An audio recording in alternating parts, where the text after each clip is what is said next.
These are the reporters for this topic: Vanessa Velasco, Kirstin Yaranon, Xaviera Sanchez, Marichu Tangara, and Mary Jean Tayabas.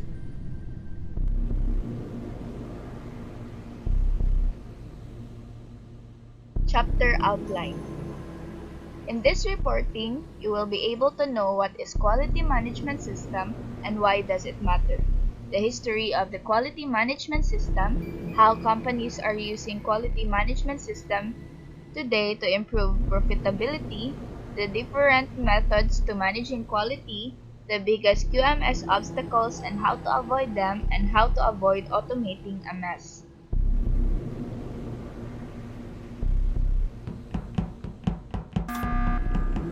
Quality Management System. A quality management system is a collection of business processes and functions aimed at continuous improvement of quality to ensure customer expectations and requirements are met or exceeded. A QMS helps coordinate and direct an organization's activities to meet customer and regulatory requirements and improve its effectiveness and efficiency on a continuous basis.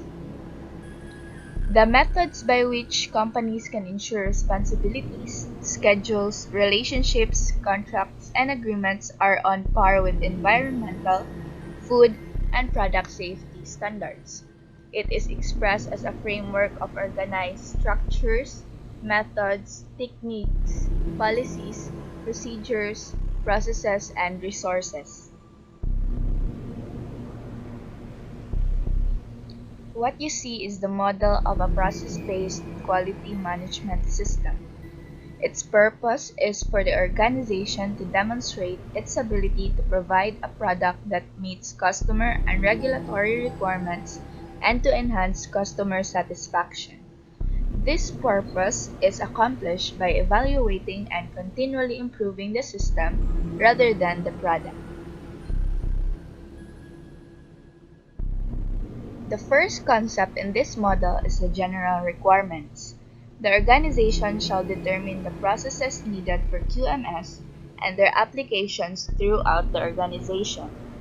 In reviewing the process-based management techniques, it includes the examination of process measures, just like the control limits or the process capability determination.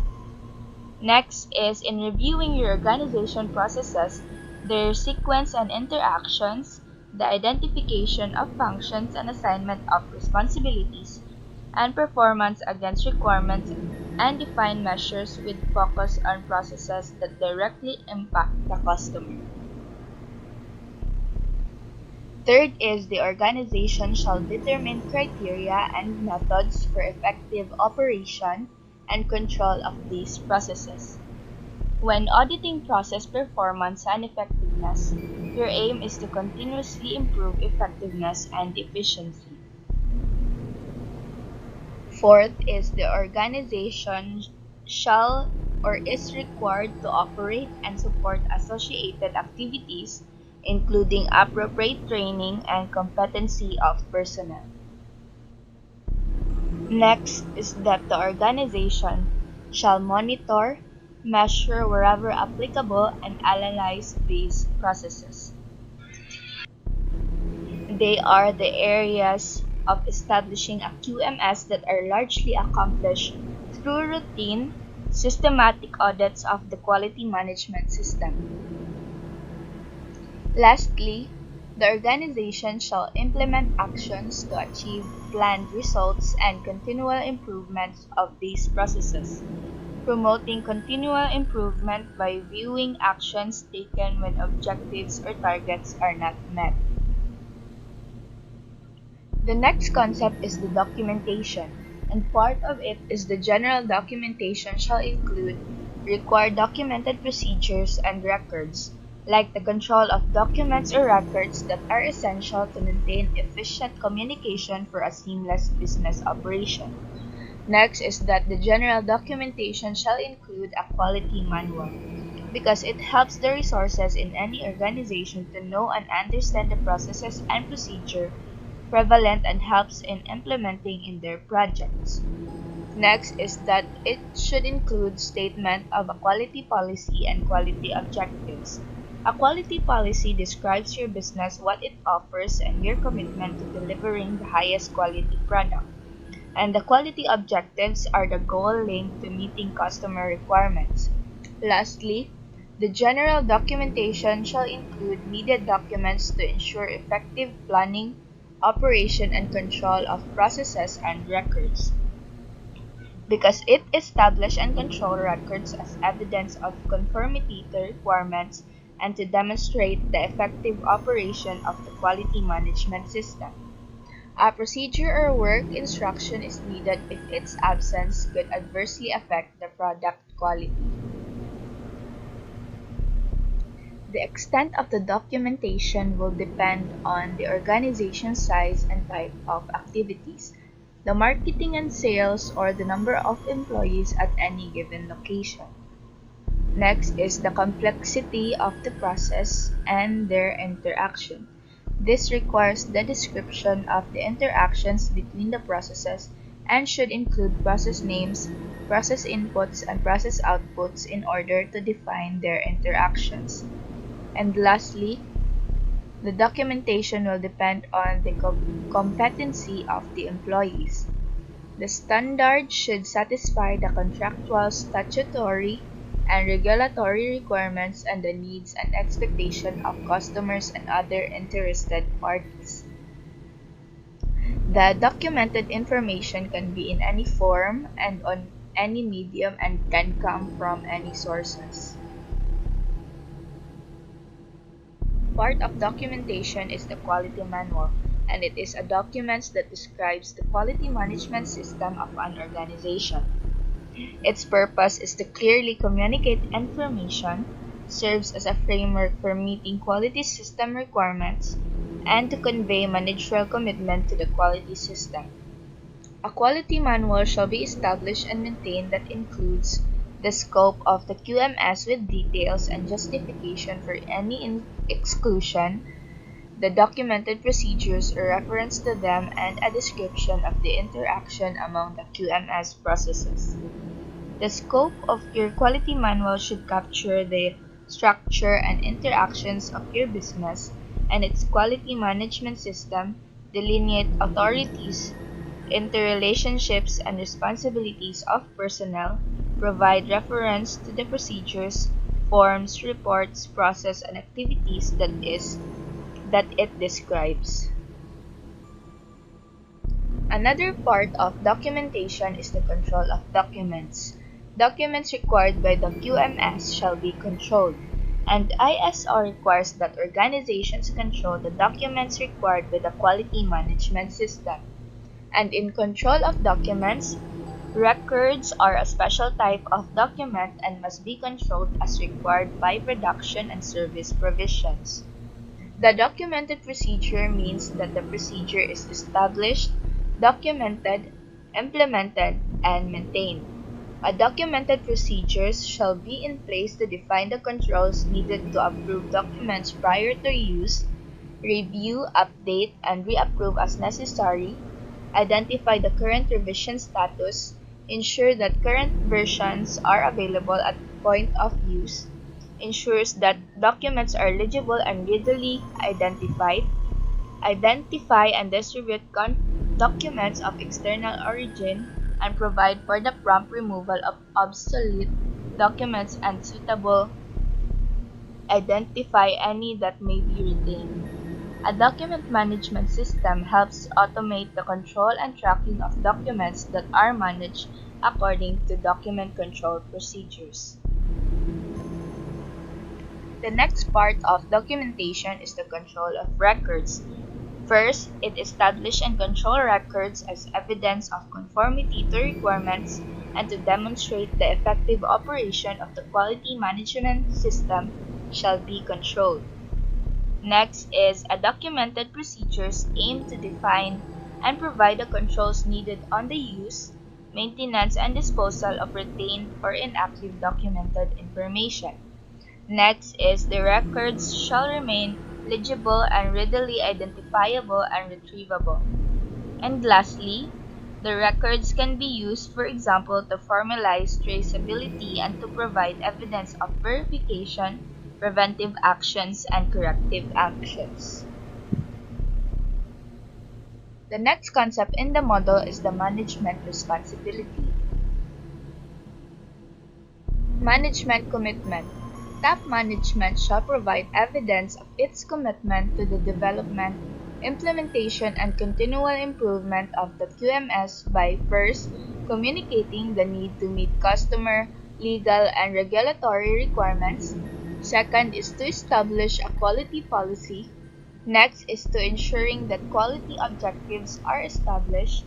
And lastly, conducting management reviews ensuring the availability of resources. Top management is defined as the person or a group of people who directs and control an organization. A management commitment implies the direct participation by the highest level management or the top management in all specific and critical important aspects such as safety, quality, environment, security, and programs of an organization or etc. Customer focus. Top management shall ensure that customer requirements are determined and met with the aim of enhancing customer satisfaction. Customer focus is a strategy that puts customer at the center of business decision making. Customer-focused business make decisions based on how those decisions impact customers, as opposed to focusing on profits above all else.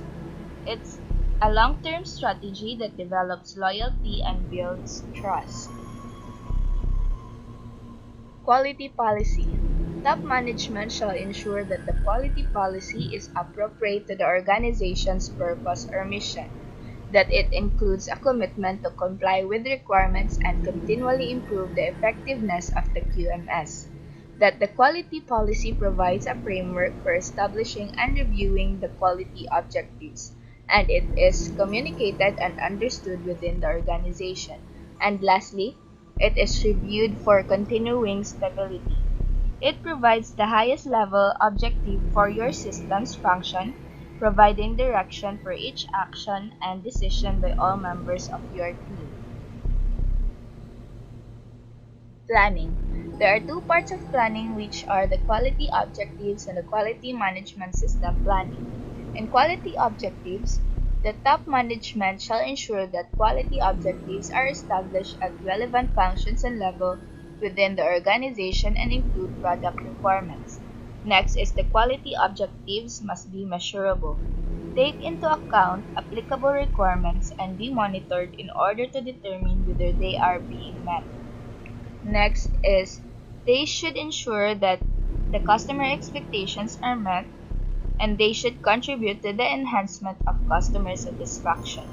And lastly, the quality objectives are something sought or aimed for related to quality. And in the quality management system planning, top management shall ensure that the planning of the QMS is accomplished in order to meet the requirements of the QMS as stated in the general requirements as well as the quality objectives. Quality management planning determines quality policies and procedures relevant to the project for both project deliverables and project processes, defines who is responsible for what, and documents compliance. Next is the integrity of the QMS is maintained when changes are planned and implemented. Information on the quality objectives needs to be maintained by the organization as documented information. Responsibility, authority, and communication. In responsibility and authority, the top management shall ensure that responsibilities and authorities are defined and communicated within the organization. Responsibilities can be defined in job descriptions, procedures, and work instructions. The duty, obligation, and accountability for the performance of assigned duties, tasks, and activities. Authorities and interrelationships can be defined in an organization chart. Authority are the power or right to control, command, issue orders, make decisions, assign resources, delegate, and ensure compliance to company policies and practices. And in internal communication, top management shall ensure that appropriate communication channels are established within the organization and that communication takes place regarding the QMS. They are responsible for effective information flow and collaboration among participants within an organization. Typical communication techniques are management workplace briefing, recognition of achievements, bulletin boards, email, and in-house news brochures. Management representative.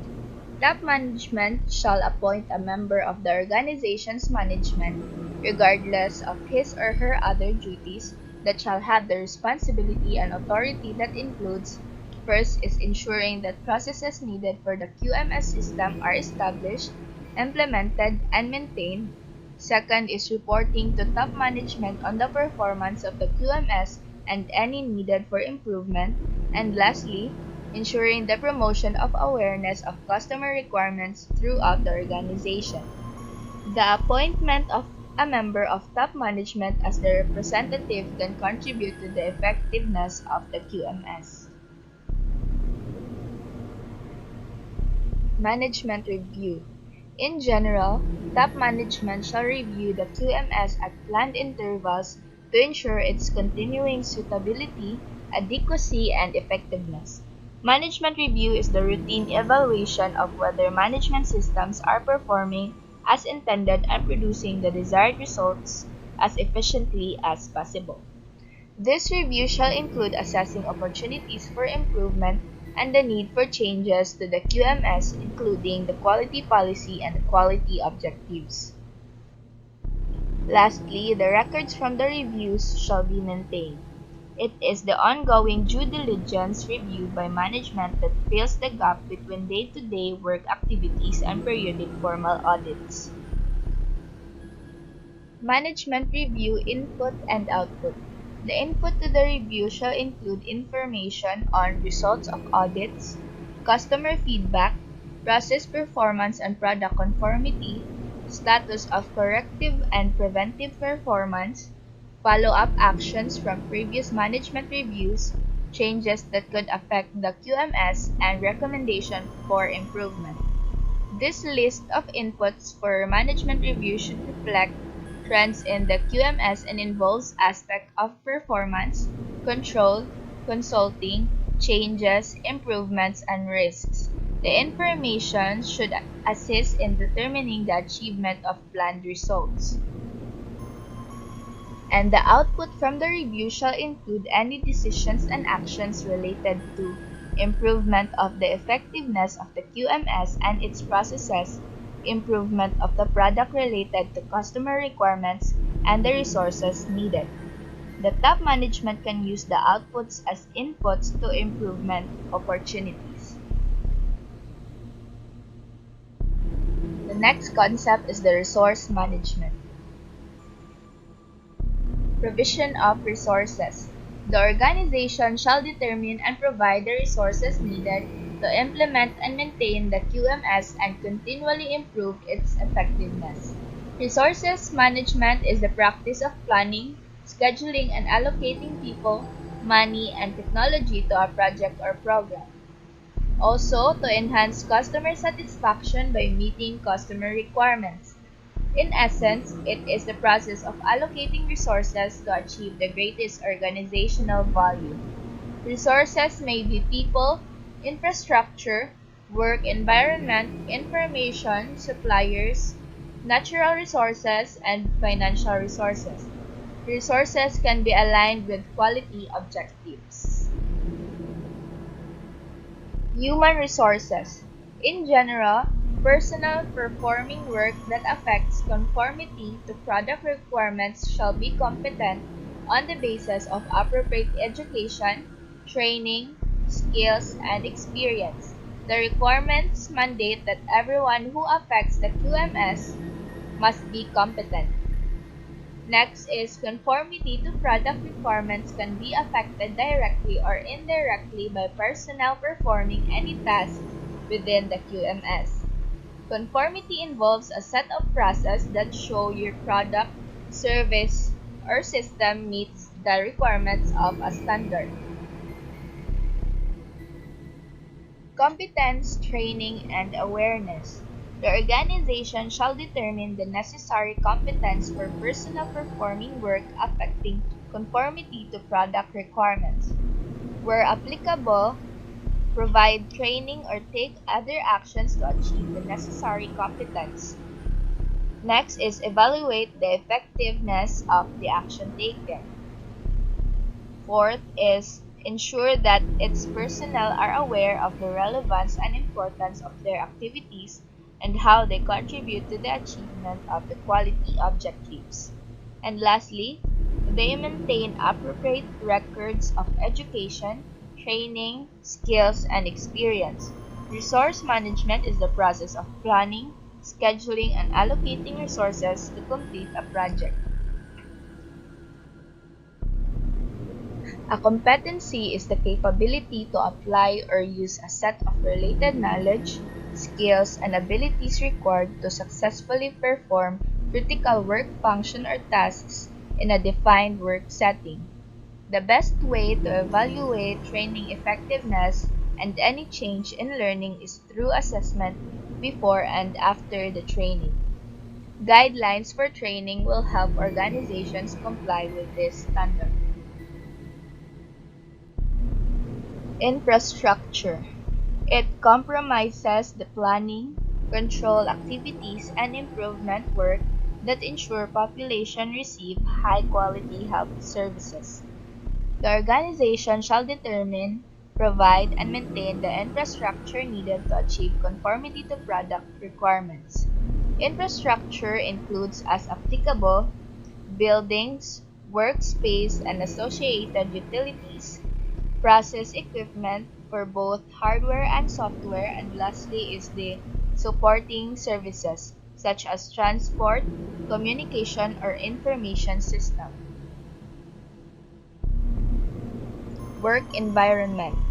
The organization shall determine and manage the work environment needed to achieve conformity to product requirements.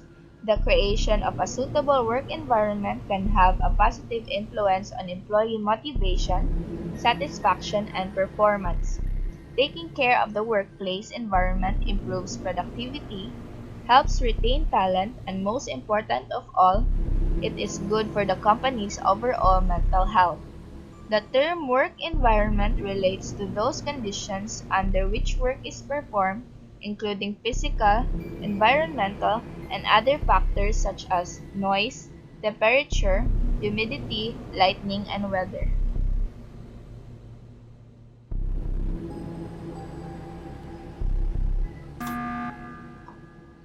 That's it for my report. This is Vanessa Velasco.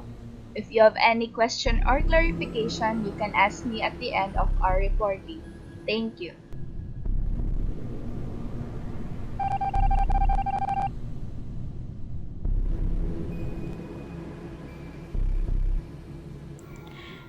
Hola everyone, this is Kirsten and I will be the one to continue the process-based quality management.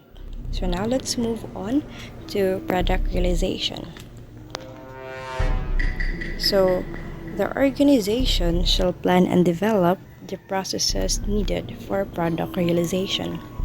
Planning for product realization shall be consistent with the requirements of the other processes of QMS.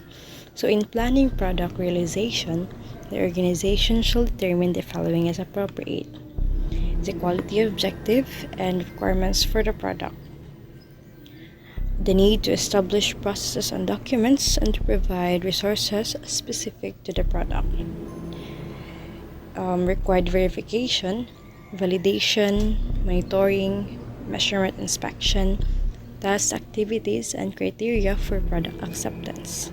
And this also records the needed evidence that the realization processes and resulting product or service meet requirements. So the next one is customer-related processes. Determination of requirements related to the product. So the organization shall determine A. Requirements specified by the customer, including the requirements for delivery and post-delivery activities. B. Requirements not stated by the customer but necessary for specified or intended use. C is the statutory and regulatory requirements applicable to the product.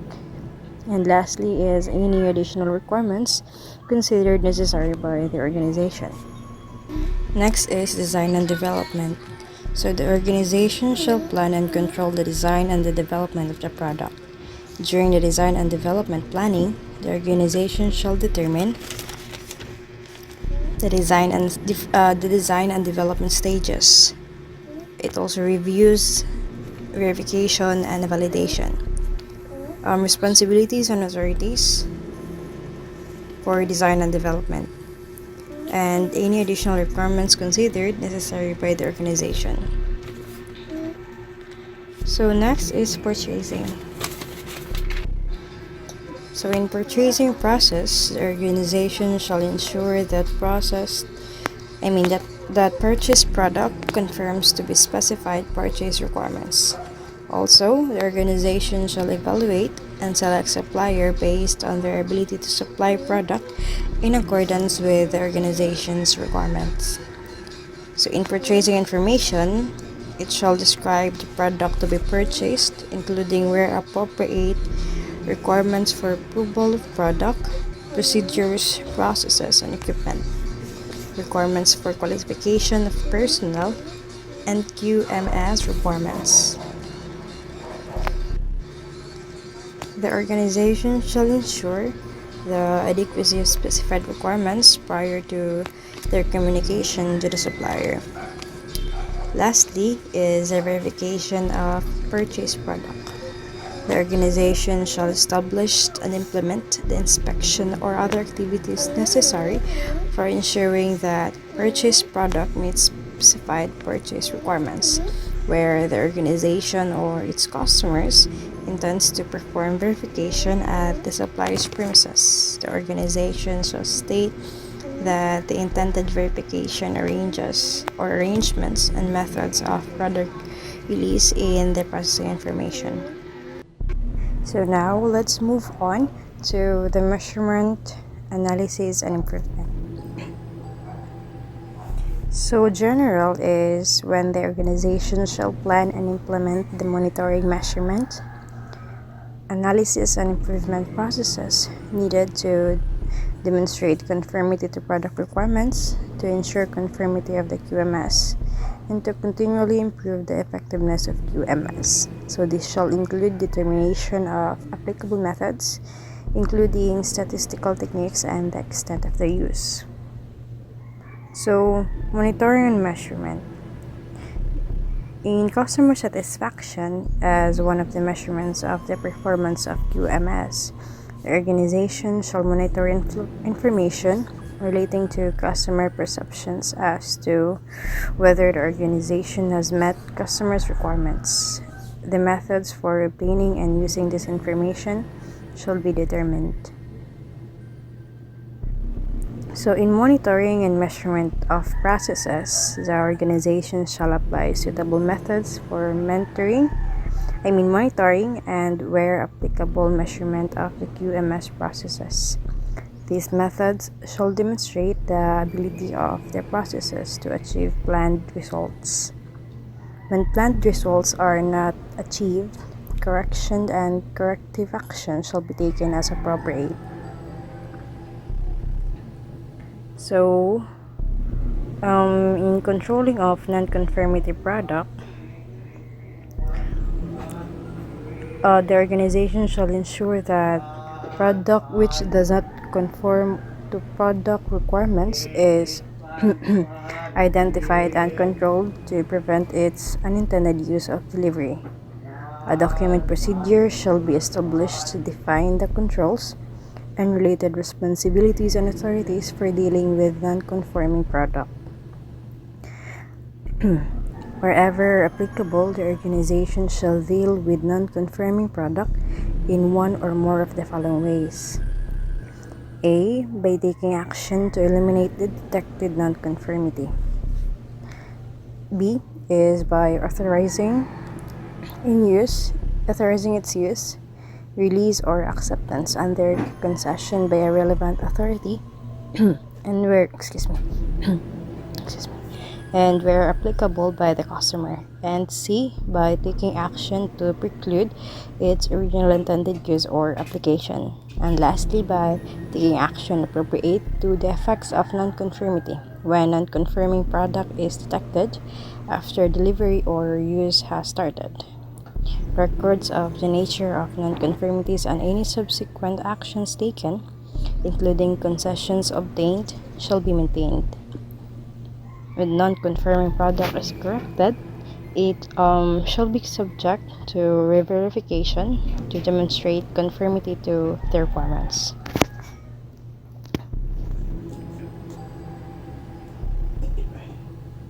So, analysis of data.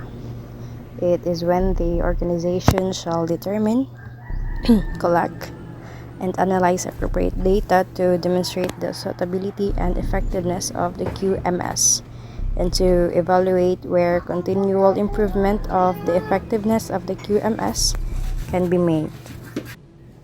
So, this shall include data generated as a result of monitoring and measurement and from other relevant resources. So, the analysis of data shall provide information relating to customer satisfaction, conformity to product requirements, characteristic and trends of processes and products, including opportunities for preventive action and suppliers. So, improvement. So, improvement is when the organization shall continually improve the effectiveness of QMS through the use of quality policy, quality objectives, audit results, analysis of data, corrective and preventive actions, and management review. So now, let's move on to the history of the history of quality management system. So it is originally developed by an American and implemented in Japan in 1950s. So aimed at communicating to managers how quality could be increased within an organization, the original 14 points focused on two important concepts. One is common systematic causes of errors caused or shared by numerous personnel, machines, or products, such as poor product or service design, unsuitable materials, poor physical conditions, improper bills of lading, and etc. So next is second one is the special causes of errors caused by individual employees, products, or equipment, such as a lack of proper skill or training, poor lots of materials, out of order equipment, and etc. So that ends my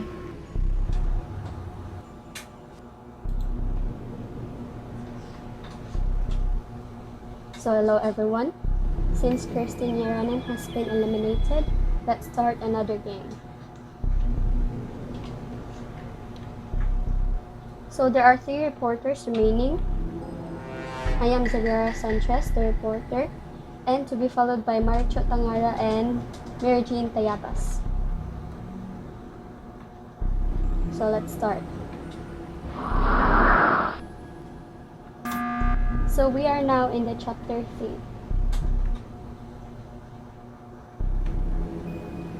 How companies are using quality management systems today to improve profitability.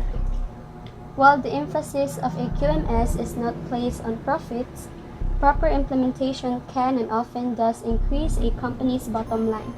In fact, many organizations have successfully used quality management systems to skyrocket their earnings, quite often through the hidden and unconsidered benefits that may not immediately be seen when looking at the framework of a QMS. These benefits include, number 1, we have customer satisfaction.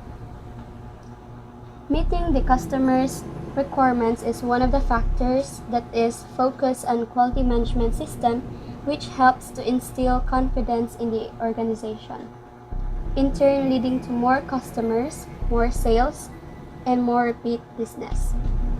Sales force cannot succeed without good quality products and services that are distinct from and valued by customers when compared to what competitors provide. Number 2, improve customer loyalty that leads to repeat business. The more everyone in your company knows about your customers' business, needs, complaints, and sources of satisfaction with your company, the more motivated, productive, and efficient they will be. Therefore, owners or managers in a small company must commit to sharing and communicating customer information and customer feedback with all their company's personnel.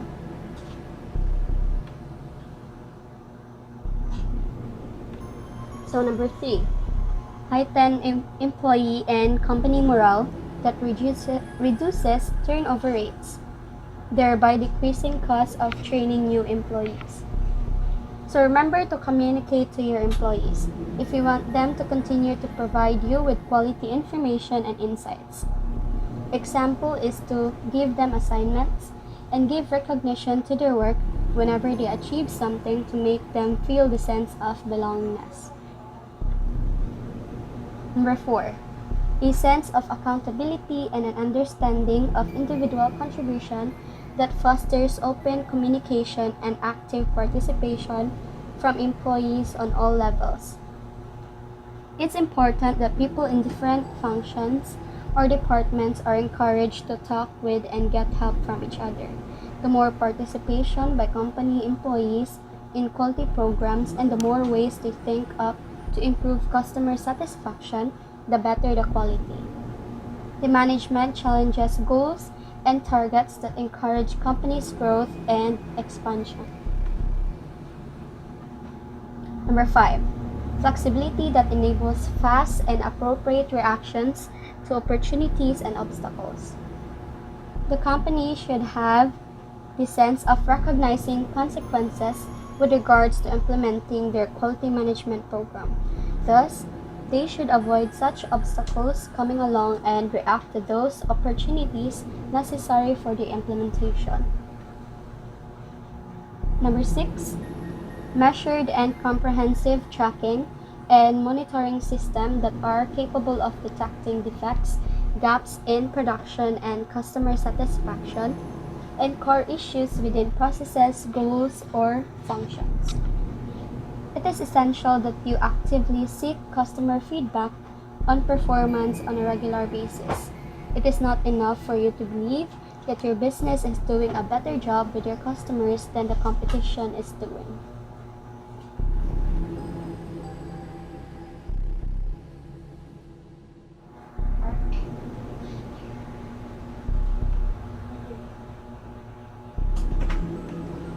So we have another topic, quality system registration. So quality system registration is the assessment and audit of a quality system by a third party, known as a registrar.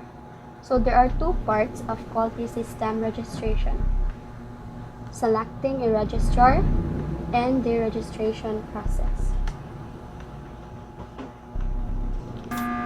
So let us have first the selecting a registrar. In the United States, a Registrar Accreditation Board, or the RAB, was established in 1989 as an affiliate of the American Society of Quality, or the ASQ, to develop a program to evaluate the quality of the services offered by registrars. The RAB maintains a list of approved registrars. In India, Quality Council of India, or QCI, carries out assessment of certification bodies. This is done under the National Accreditation Board for Certification Bodies, or the NABCB scheme. Registrar selection can be based on the following criteria. So first, qualifications and experience. Of particular importance is the number of companies that have been registered, their experience in particular industry sectors, and their customer structure, such as size and location. Quality Digest Annual Customer Satisfaction Survey in the July 2004 issue rates registrars in 5 categories. First, knowledge and ability. Second, consistency in interpretation. Third, service received. Fourth, thoroughness. Fifth, understanding auditee's business. It is also helpful to know the registrar's financial condition to be assured that it will stay in business. The registrar should remain current by participating in the Independent Association of Accredited Registrars. Second criteria, we have the certificate recognition. The registrar must be approved by a regulatory agent such as RAB or NABCB. It must be recognized by existing and potential customers. For example, an organization might sell to a particular country or a specific industry such as the medical industry. The registrar should provide references and prior customer feedback. It may be helpful to interview prior customers. Third criteria, the registration process. The registrar should have a structured registration procedure that is tailored to the organization's needs. They should be responsive to requests. A significant factor in the registration process is the objective of improving quality and productivity. The registrar should not only evaluate the system, but also identify opportunities for more efficient practices. Of future importance is the ability of the registrar to perform multiple types of audits: environmental, quality, security, and workplace safety.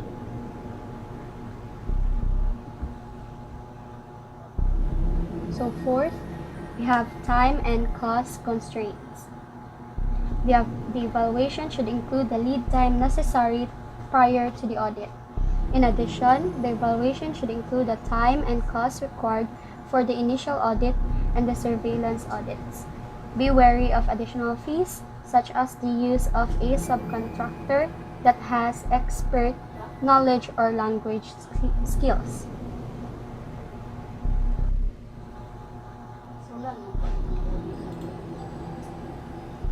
So fifth, auditor qualifications. Of particular importance is the auditor's qualification. The ISO 19011 auditing standard requires that auditors, number 1, know the standard.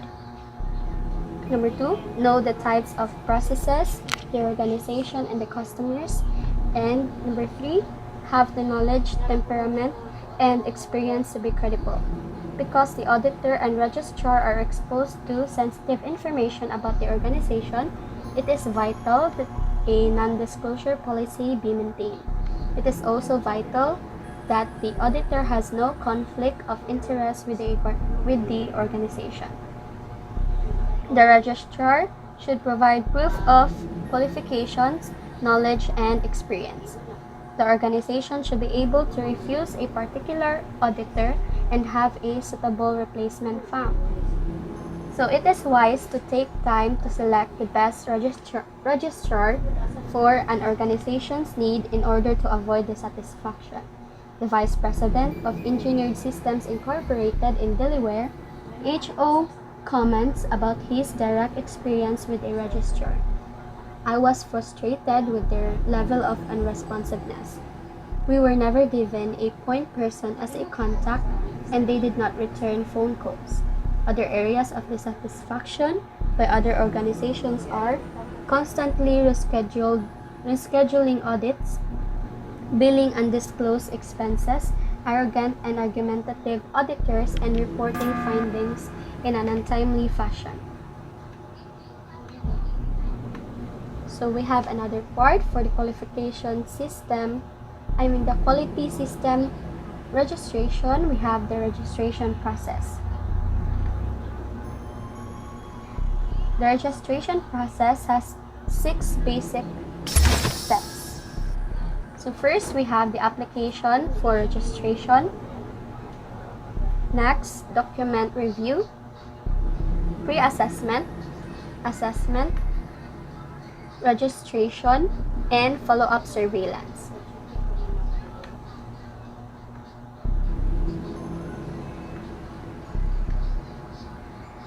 Registrars require a complete application to begin the registration process. The application contains the rights and obligations of both parties, determines which standard the applicant will use for the registration, and leads to the formalized contract for services.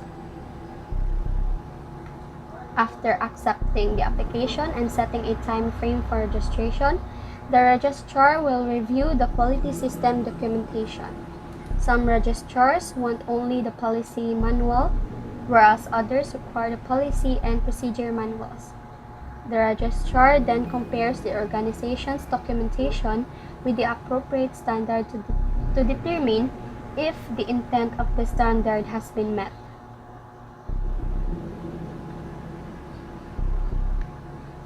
So not all registrars require a pre-assessment.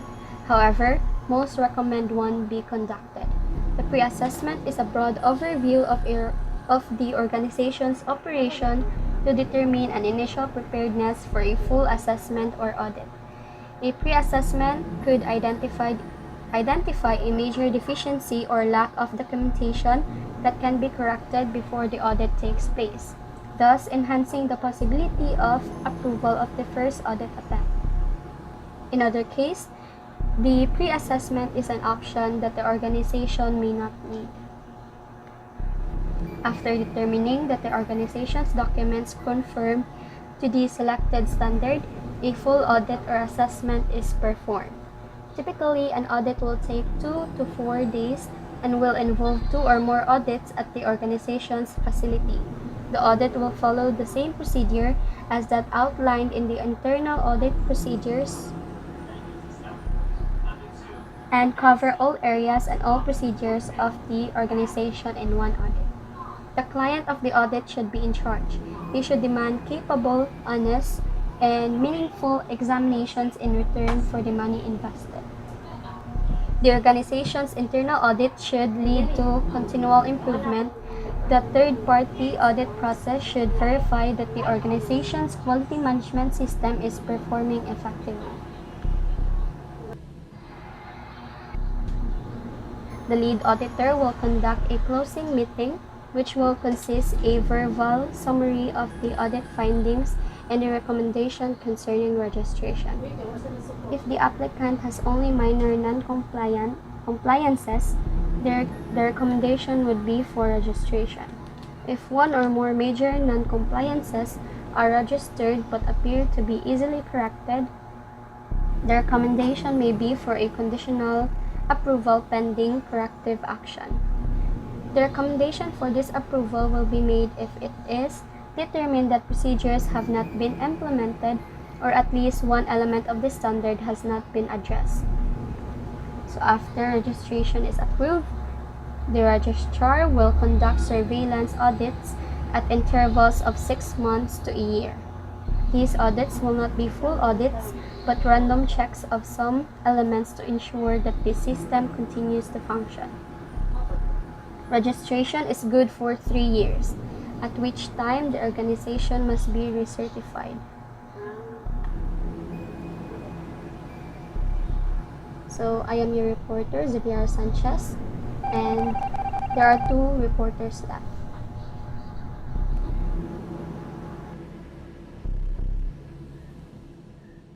Again, this is Marichu Tangara, the 4th reporter of Quality Management System. At this juncture, I am going to discuss the continuation of Quality Management System, the Chapter 4, which encompasses the different methods to managing quality. Okay, let's start. To begin with, let us define again what is quality management. So a quality management is the act of overseeing different activities and tasks within an organization to ensure that products and services offered, as well as the means used to provide them, are consistent. It helps to achieve and maintain a desired level of quality within the organization. So every business has its own unique set of products, goals, values, and beliefs. Quality management systems should embrace and reflect those differences. To make this possible, there are many different types of quality management systems. The following are the most commonly used methods: the standardized system, total quality management or TQM, continuous quality improvement or CQI rather, and Six Sigma. And now, let us define and know each of them. So the first method in managing quality is what we call the standardized system. Standardized systems are any quality management systems that follow a set of federal codes and regulations. Standardized system or standardization is a framework of agreements to which all relevant parties in an industry or organization must adhere to ensure that all processes and associated with the creation of a good or performance of a service are performed within set guidelines. So there are what we call the International Organization for Standardization or ISO 9000 series of standards and sector-specific standards. The ISO 9000 series of standards, its purpose is to unify quality terms and definitions used by the industrialized nations and use those terms to demonstrate a supplier's capability of controlling its processes. The ISO 9000, ISO 9001, and ISO 9004.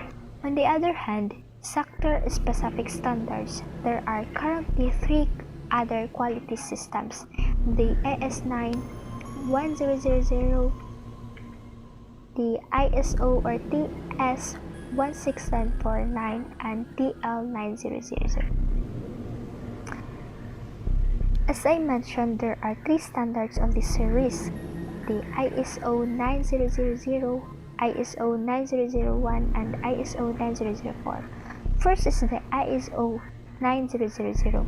Quality Management System Fundamentals and Vocabulary discusses the fundamental concepts related to the QMS and provides the terminology used in the other two standards.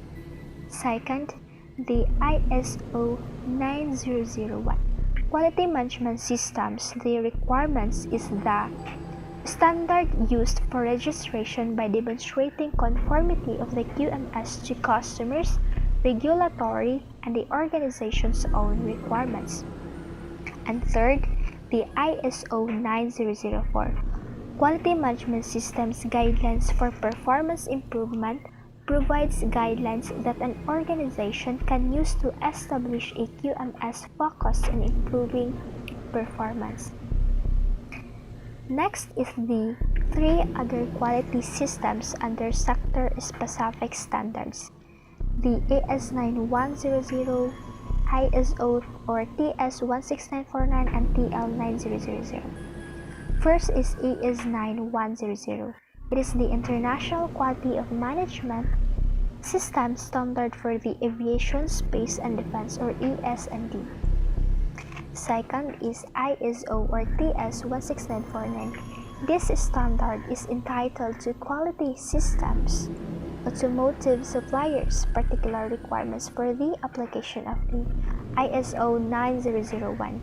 It applies to the design, development, production, and when relevant, installation and servicing of automotive-related products. And third is the TL900. TL9000 defines the quality management system requirements for design, development, production, and service provision for the information and communication technologies industry. The TL9000 standards was developed by and for the ICT industry in 1999 to drive consistency in the quality of products and services down the supply chain through the implementation of a common body of QMS requirements and defined performance-based requirements. So the second commonly used method is the Total Quality Management or TQM. To understand the meaning of total quality management, let us first know what does quality mean.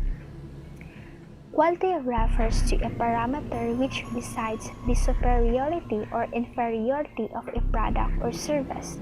Quality can be defined as an attribute which differentiates a product or service from its competitors. Quality plays an essential role in every business. Business marketers need to emphasize on quality of their brands over quantity to survive the cutthroat competition. So why would a customer come to you if your competitor is also offering the same product? So the difference has to be there in quality. So your brand needs to be superior for it to stand apart from the rest. Therefore, a total quality management is defined as a continuous effort by the management as well as employees of a particular organization to ensure long-term customer loyalty and customer satisfaction. Remember that one happy and satisfied customer brings 10 new customers along with him, whereas one disappointed individual will spread bad word of mouth and spoil several of your existing as well as potential customers. So, you need to give something extra to your customers to expect loyalty in return. So, quality can be measured in terms of durability, reliability, usage, and so on. So, total quality management is a structured effort by employees to continuously improve the quality of their products and services through proper feedbacks and research. So ensuring superior quality of a product or service is not the responsibility of a single member. Total quality management is indeed a joint effort of management, staff members, workforce, suppliers, in order to meet and exceed customer satisfaction level. You can just blame one person for not adhering to quality measures. The responsibility lies on the shoulder of everyone who is even remotely associated with the organization. So we have a question here. So why should you implement a total quality management program to achieve quality assurance? There is one simple answer. Assume that you are a business entity. So you should implement TQM because you know that when properly planned and implemented, TQM will provide substantive financial benefit to your business and add to the bottom line. So total quality management can help your business to improve customer satisfaction. A primary focus of TQM and most quality management system is to improve customer satisfaction by having a customer focus and consistently meeting customer expectations. So customers are almost always satisfied when their expectations are met. So when they expect a certain product or service and you deliver it without problems and at a fair price, you've built a solid customer relationship. Happy, satisfied customers become repeat customers and they provide word of mouth marketing, which is the most powerful kind. So there are components also that work toward achieving customer satisfaction. It requires that your business understand what customers typically expect in a field, industry, or product line. It ensures your business has the expertise and the resources to consistently deliver the expected product or service, and it emphasizes the need for your business to clearly communicate to the customers exactly what you will deliver to avoid misunderstandings. So TQM also provides the quality assurance that customers will get what they expect, as well as a process for managing unsatisfied customers, make needed corrections, and prevent similar reoccurrences.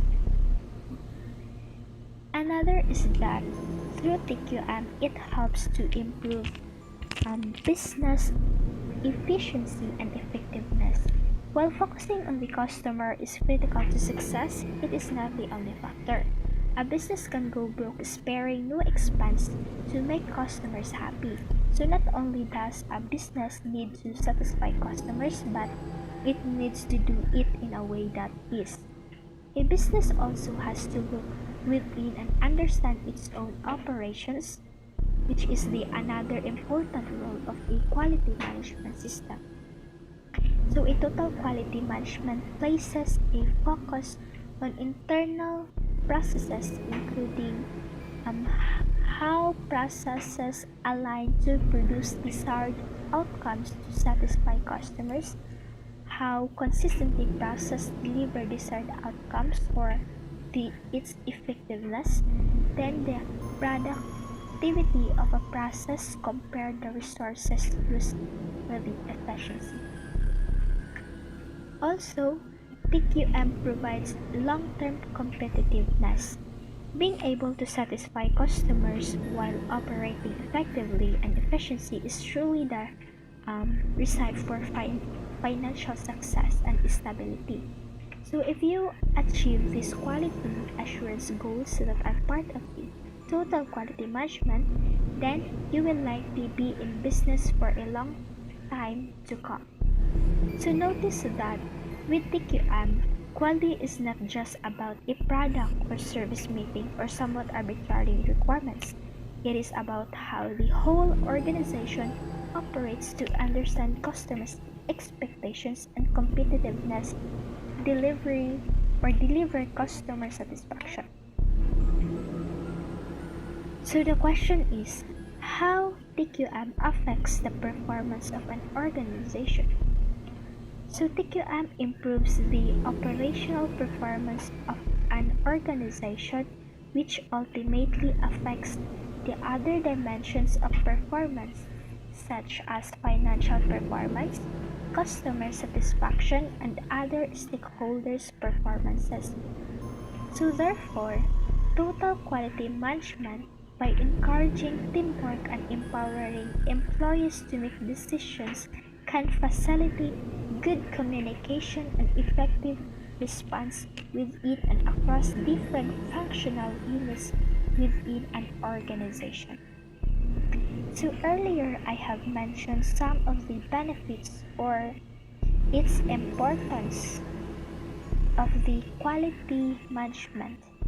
But the bottom line is that quality management in businesses is vital to ensure consistency in its processes as well as in its products and services. In business, customer satisfaction is key, as a customer main concern is the quality of the products or services they purchase. The supplier's main goal should always be to ensure that what they produce is of consistent and fine quality. And now, let's proceed to the third commonly used method, the continuous quality improvement. The continuous quality improvement or CQI is a deliberate defined process which is focused on activities that are responsive to community needs and improving population health. It is a quality system that is never satisfied. Its focus on continual and constant improvement focuses less on the processes and functions and places more emphasis on the role that teams and individuals play in the road to quality. Also, continuous quality improvement is often called an ongoing effort to improve products, services, or processes. So every organization should come up with an objective to be actively involved in continuous improvement. Businesses that improve continually experience improved performance, organizational flexibility, and increased ability to embrace new opportunities. Businesses should be able to create new processes continually and adapt to new market situations. So, why is continuous quality improvement important? Continuous quality improvement is important in an organization because it improves product quality, increased efficiency and productivity, decreased cost, reduced waste, employee satisfaction and teamwork, and of course, customer satisfaction. When people start practicing the continuous process improvement, they get much better at choosing the right tool for the job. They become willing to experiment with different approaches and learn what works best under which circumstances. In short, practicing continuous process improvement makes people smarter. So continuous improvement drives both the improvement of processes and products. Companies that actively look for ways to enhance their business will invariably increase the value of their products and services. This will lead to more sophisticated and overall more economically competitive offerings. And the last and fourth commonly used method is the Six Sigma. Six Sigma is a disciplined, data-driven approach and methodology that aims for perfection in quality. It focuses on the process of improving and reduction of deviation through the application of specifically outlined processes that define, measure, analyze, improve, and control. And we'll discuss it later on. So the goal of Six Sigma is to identify and eliminate any defects that are causing variations in quality by defining a sequence of steps around a certain target. So the Six Sigma is a business management strategy which aims at improving the quality of processes by minimizing and eventually removing the errors and variations. So in practice, Six Sigma follows one of two sub-methodologies, the DMAIC and DMADV.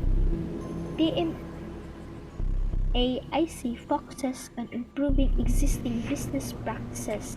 DMADV, on the other hand, focuses on creating new strategies and policies. So the Six Sigma DMAIC project methodology includes 5 phases, each represented as a letter in the DMAIC acronym. This includes D stands for define the problem. Define the problem, the customer, the project requirements, and the ultimate goals and expectations of the customer. In the first phase, various problems which need to be addressed to are clearly defined. Feedbacks are taken from customers as to what they feel about a particular product or service. Feedbacks are carefully monitored to understand problems, areas, and their root causes. M stands for measure. Measure and find out the key components of the or key points of the current process. Once the problem is identified, employees collect relevant data which would give an insight into current processes. Measure performance of the current process by establishing a data collection plan to determine the facts and gather metrics. A stands for analyze the data. Analyze the data. The information collected in the second stage is thoroughly verified. The root cause of the defects are carefully studied and investigated as to find out how they are affecting the entire process. Analyze the process to establish root cause of variations and defects to identify issues with the current strategy that stand in the way of the end of the goal. I. Improve. Improve the current processes based on the research and analysis done in the previous stage. Efforts are made to create new projects which would ensure superior quality. Improve the process by eliminating the root causes of defects through innovative solutions. And C stands for control. Control the process so that they do not lead to defects, or control the new process to avoid falling into old habits and to ensure it stays on track. So the other Six Sigma method is the DMADV, also now known as the Design for Six Sigma or DFSS, includes the 5 stages. D stands for Design, Strategies, and Processes. Design strategies and processes which ensure 100% customer satisfaction, or define realistic goals that suit the customer's requirements or the business strategy. M. Measure and identify. Measure and identify parameters that are important for quality. In other words, measure and identify the customer's critical to quality requirements and translate them into clear project goals. And A. Analyze and develop. Analyze and develop high-level alternatives to ensure superior quality. Analyze multiple options and alternatives for the customer along with the estimated total life cycle of the project. D. Design details and processes. Design details and processes at a high level before moving on to a more detailed version that will become the prototype to identify errors and make modifications. And lastly, V. Verify. Verify various processes and finally implement the same. Verify that the final iteration of the product or process is approved by all customers and clients, whether internal or external. And this is all about my report. Again, this is Marichu Tangara, and the rest of the topics are to be continued by the last report.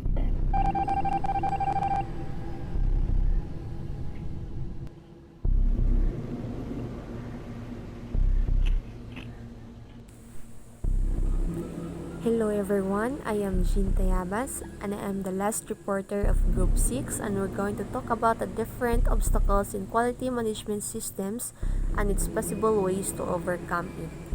Quality management systems clearly have many benefits to offer, but they are not without obstacles. In fact, unsuccessful implementation of a quality management systems could very easily place a company even further away from their quality and profitability goals. Awareness of these obstacles and a clear understanding of how to avoid them can help businesses in avoiding such a fate.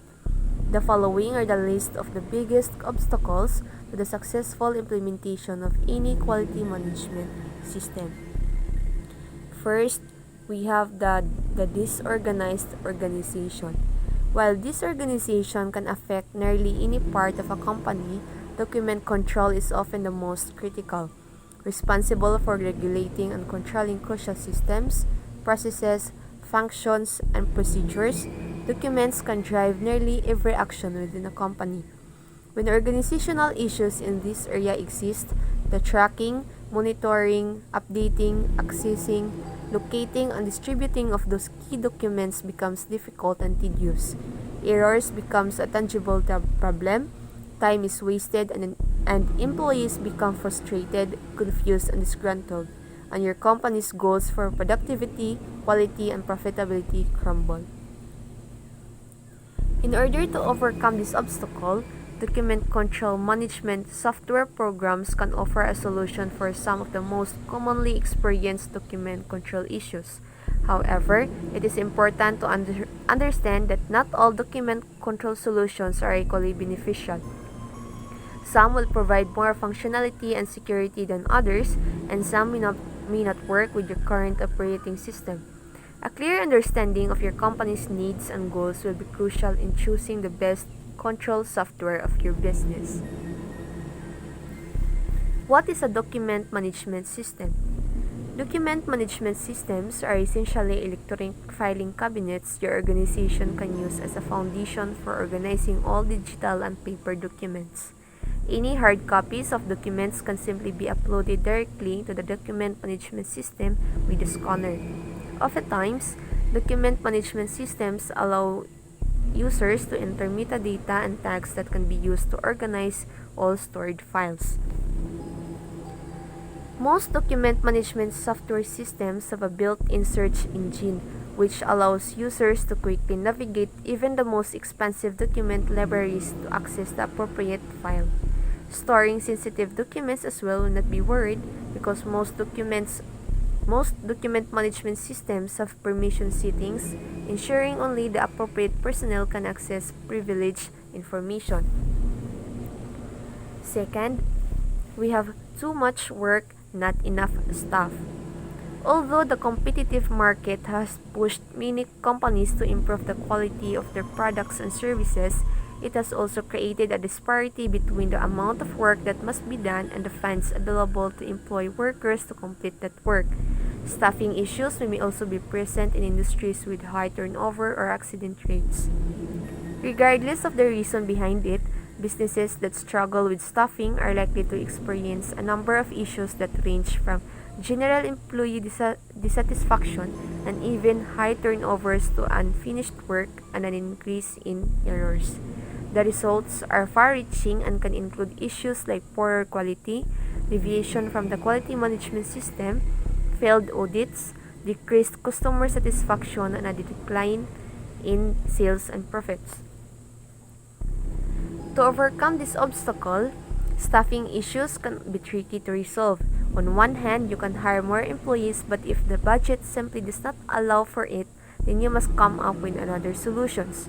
Consider the do more with less mentality and find ways to improve the efficiency of your company so that employees are not being overworked.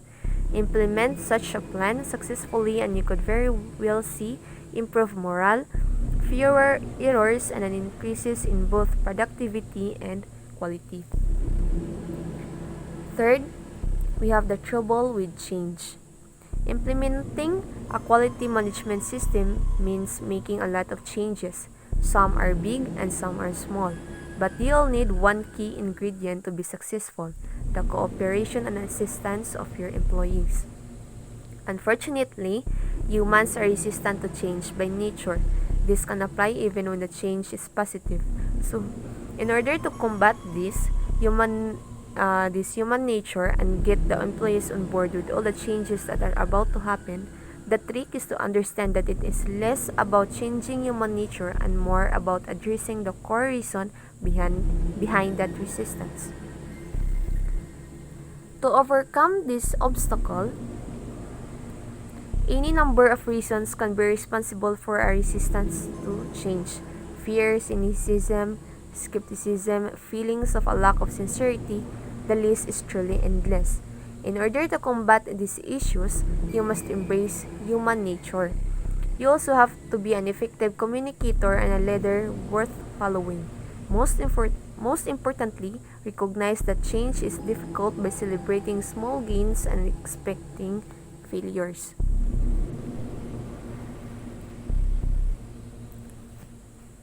Fourth, we have not having the base laid plans.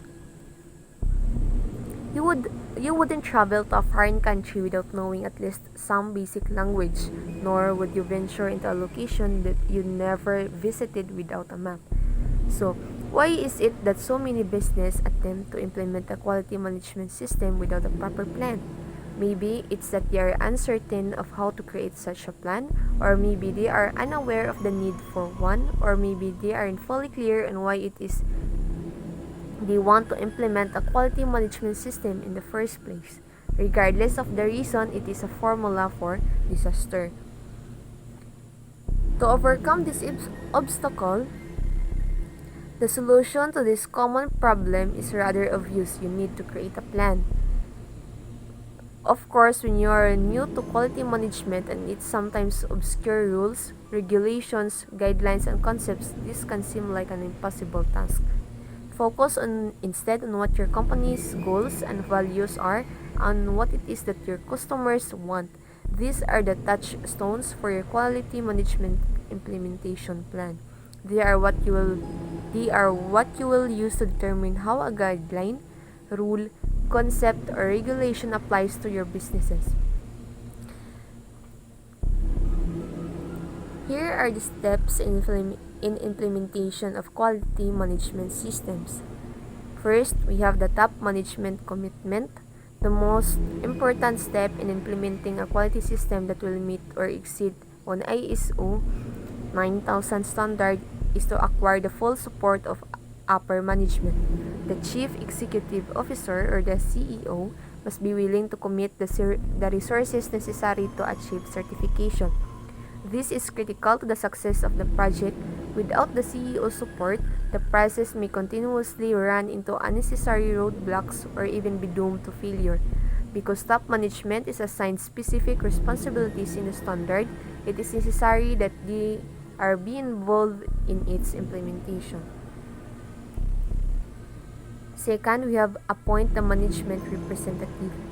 Once the commitment has been made, the process can proceed by adopting a project team approach and treating it as the same as any other business undertaking. The next step is the appointment of a management representative. This person is responsible for coordinating the implementation and maintenance of the quality system and is the contact person for all parties involved in the process, both internal and external. The representative can be a member of the top management group who is able to ensure that a quality system is effectively implemented, documented, and maintained. The implementation of the quality system should involve everyone in the organization. Third, we have the awareness. This step requires an awareness program because the process is going to affect every member of the organization as well as require their input. It stands to reason that everyone should understand the quality system. They should know how it will affect day-to-day operations and the potential benefits. This information can be relayed through a short 1-hour awareness training sessions. Be sure everyone knows the intent of the standard.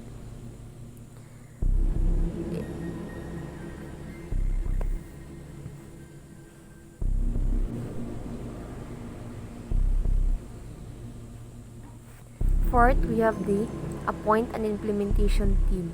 After everyone has been informed of the organization's intentions to develop the quality system, an implementation team should be assembled.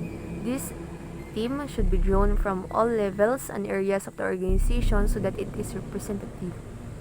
Committees for each of the 5 clauses may be used. The team should identify the quality management system processes and their sequence and interaction. It is important to keep the project visible for all employees. Next, we have training. The implementation team, supervisors, and internal audit team should be trained. This activity can be accomplished by sending team leaders for training and having them train the other team members or by bringing the training in-house for all team members through a 1 or 2-day seminar. Next, we have time schedule. This activity develops a time schedule for the implementation and registration of the system. This time frame will vary depending on the size and type of organization and the extent of its existing quality system. Most organizations can complete the entire process in less than 1.5 years. Divide the implementation process into manageable units. Be sure to provide for the celebration for small victories. Next, we have select element owners. The implementation team selects owners for each of the system elements. Many of these owners will be members of the implementation team. Owners may be assigned more than one element. Each owner has the option of selecting a team to assist in the process. The more people involved, the more effective the system is. Next, we have the review the present system. Perform a review of the present quality system. Copies of all the quality manuals, procedures, work instructions, and forms presently in use are obtained. These documents are sorted into the system elements to determine what is available and what is needed to complete the system. This activity is a gap analysis and can be performed by the element owners and their teams or by an external consultant. Next, we have written documents. Prepare a written quality policy and procedure manuals that can be combined into one document, while appropriate work instructions to maintain the quality of specific functions. This process should involve every employee because the best person to write a work instruction is the one who performs the job on a regular basis. Other organizations encourage employees to expose the flaws in existing processes and document new processes that would work correctly. However, it is important to be prudent when creating documentation. Too much documentation or complicated documentation will destroy the system. Next, we have installed the new system. Integrate the policies, procedures, and work instructions into the day-to-day workings of the organizations and document what is being done. It is not necessary for all elements to be implemented at the same time. Be sure all people are trained. Next, we have internal audit. Conduct an internal audit of the quality system. This step is necessary to ensure that the system is working effectively and to provide management with information for the comprehensive management review. Minor corrections to the system are made as they occur. A cross-section of trained people should be used for the audit team. Next, we have management review. Conduct a management review. The management review is used to determine the effectiveness of the system in achieving the stated quality goals. The system is revised as needed. Next, we have pre-assessment. This step is optional. If a good job has been done on the previous steps, pre-assessment is not necessary. And lastly, we have the registration. The step has three parts: choosing a registrar, submitting an application, and conducting the registrar's system audit. Considerations in choosing a registrar includes cost, lead time, your customer's acceptance of the registrar's accreditation, and familiarity with your industry. The application for registration should also include supplying the registrar with the policy and procedure manuals for the review. The time involved in the registrar's system audit will vary depending on the size and complexity of the organization and the number of auditors involved. A registrar's audit usually lasts 1 to 3 days and will consist of an opening meeting to describe the process the auditors will follow, the audit itself, and a closing meeting to discuss the findings of the audit. Some of these steps, such as documentation, internal auditing, and registration, are described in greater detail.